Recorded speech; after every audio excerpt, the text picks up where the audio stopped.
General gas equation का एक और न्यूमेरिकल देखने जा रहे हैं।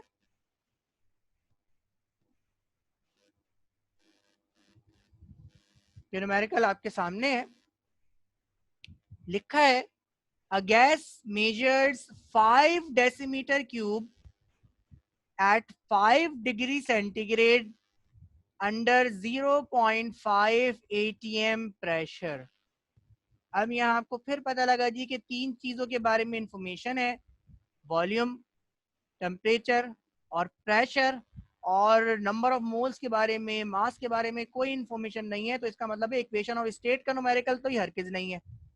आगे चलें तो लिखा है कैलकुलेट वॉल्यूम। यहां से पता लगा कि दूसरी स्टेट भी आपको पता लग गई। तो इसका मतलब यह है कि जनरल गैस इक्वेशन का न्यूमेरिकल है, पहली स्टेट और दूसरी स्टेट के बारे में आपके पास इंफॉर्मेशन है। आगे चले तो लिखा है calculate it's volume at, temperature आपको दिया हुआ है 25 डिग्री सेंटीग्रेड और प्रेशर आपको दिया हुआ है 500 millimetre of mercury. Volume, pressure, temperature की पहली स्टेट के बारे में भी आपके पास इंफॉर्मेशन है, वॉल्यूम, टेम्परेचर और प्रेशर की दूसरी स्टेट के बारे में भी आपके पास इंफॉर्मेशन है। तो ये सवाल भी जनरल गैस इक्वेशन के फॉर्मूले से ही सॉल्व होगा। ख्याल किस बात का रखना है कि दोनों स्टेट की यूनिट सेम होनी चाहिए, यानी दोनों प्रेशर, दोनों वॉल्यूम और दोनों टेम्परेचर की यूनिट सेम होनी चाहिए। देखते हैं ये न्यूमेरिकल कैसे होगा। ये न्यूमेरिकल आपके सामने है, इस न्यूमेरिकल का डाटा बनाएंगे।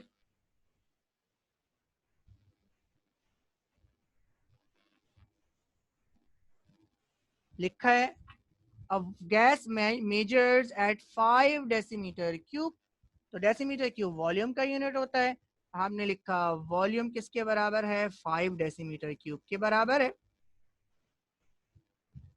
आगे लिखा है at 5 degree centigrade. Degree centigrade temperature का यूनिट होता है। आपने लिखा टेम्परेचर किसके बराबर है, 5 डिग्री सेंटीग्रेड के बराबर है। आगे देखा है, लिखा है 0.5 एटीएम प्रेशर।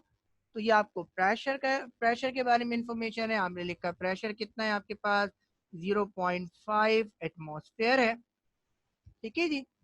अब आगे चले इस न्यूमेरिकल में तो लिखा है जी it's volume, calculate it's volume. तो वॉल्यूम अब आपने क्या करना है, फाइंड करना है। आपने लिखा volume is equals to find, और ये आपके पास जैसे ही दूसरी स्टेट आ गई, दूसरा वॉल्यूम आ गया, तो इसके नीचे 2 लिख देंगे और इसके सबब बाकी तमाम के नीचे क्या लिख देंगे, 1 लिख देंगे। तो ये आपकी क्या बन गई, आपकी इनिशियल स्टेट बन गई। आगे चलें इसको पढ़ें तो लिखा हुआ है एट 25 डिग्री सेंटीग्रेड। तो टेम्परेचर 2 क्या है आपका, ये है जी 25 डिग्री सेंटीग्रेड। और उसके बाद आगे चलें तो लिखा है जी प्रेशर दिया हुआ है आपको 500 मिलीमीटर। तो आपने लिखा प्रेशर और ये सेकंड प्रेशर है और कितना है जी 500 मिलीमीटर। तो अब आपके पास दूसरी स्टेट भी क्या हो गई, ये मुकम्मल हो गई। ये आपके पास फर्स्ट स्टेट थी, ये आपके पास सेकंड स्टेट हो गई। इसका मतलब है ये न्यूमेरिकल भी जनरल गैस इक्वेशन के फॉर्मूले से ही होगा। यूनिट कन्वर्जन इंपॉर्टेंट है, जरा ये देख लें कि क्या दोनों स्टेट की यूनिट सेम है। तो पहली स्टेट का वॉल्यूम डेसीमीटर क्यूब है, दूसरी स्टेट में वॉल्यूम आपको निकालना है, तो अल्टीमेटली अल्टीमेटली कौन सी यूनिट में आएगा, इसका जवाब डेसीमीटर क्यूब में आ जाएगा। टेम्परेचर देखिए दीजिए, टेम्परेचर यहाँ पे डिग्री सेंटीग्रेड में है, यहाँ पे भी टेम्परेचर डिग्री सेंटीग्रेड में है। और आप खुश हो जाएं जी कि टेम्परेचर तो डिग्री सेंटीग्रेड में है तो हमें कन्वर्ट करने की जरूरत ही नहीं है। तो बस फिर ये न्यूमेरिकल गया। तो टेम्परेचर पे कोई कॉम्प्रोमाइज नहीं है, टेम्परेचर आपने लाजमन कन्वर्ट करना है। तो आप इसको कन्वर्ट कीजिए। कन्वर्ट किस तरह किया जाता है कि 273 यहाँ पर ऐड करना पड़ेगा।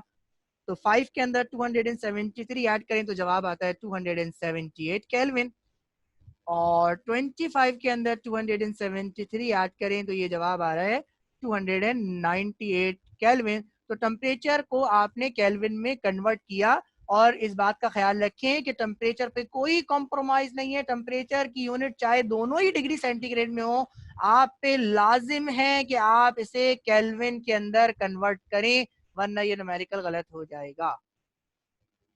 प्रेशर का देखते हैं जी। प्रेशर की इनिशियल प्रेशर आपको एटमॉस्फेयर में दिया हुआ है और फाइनल प्रेशर आपको मिलीमीटर ऑफ मरकरी में दिया हुआ है। आप जानते हैं कि 1 एटमॉस्फेयर किसके बराबर होता है, ये बराबर होता है 760 मिलीमीटर ऑफ मरकरी के। अब आप चाहें तो इस एटमॉस्फेयर को किस में कन्वर्ट कर दें, डेसीमीटर क्यूब में, वो इस एटमॉस्फेयर को आप मिलीमीटर में कन्वर्ट कर दें, या आप चाहें तो इस मिलीमीटर को एटमॉस्फेयर में कन्वर्ट कर दें। मैं इस मिलीमीटर को एटमॉस्फेयर में कन्वर्ट करने जा रहा हूँ, जिसके लिए मैंने क्या किया, इसको 760 से क्या किया जी, डिवाइड किया, और डिवाइड करने के बाद मेरे पास जो जवाब आ रहा है वो आ रहा है 0.658 एटमॉस्फेयर। तो अब क्या मैंने देखा जी कि दोनों जो प्रेशर हैं उनकी यूनिट भी क्या हो गई जी, उनकी यूनिट भी सेम हो गई, और किस में हो गई जी, एटमॉस्फेयर के अंदर हो गई। अब मैं इस न्यूमेरिकल को सॉल्व करने जा रहा हूँ।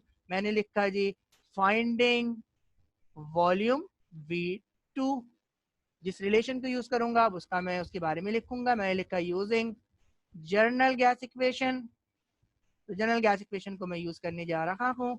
जनरल गैस इक्वेशन का फॉर्मूला क्या होता है, P1 V1 अपॉन T1 किसके बराबर होता है, P2 V2 अपॉन T2 के बराबर होता है। अब आप वैल्यूज पुट कीजिए। P1 की वैल्यू कितनी है, 0.5 एटमॉस्फेयर। V1 की वैल्यू आपके पास कितनी है, 5 डेसीमीटर क्यूब।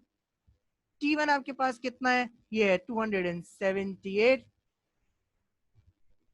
P2 आपके पास कितना है, 0.658। V2 आपने निकालना है, और T2 की वैल्यू आपके पास कितनी है, 298।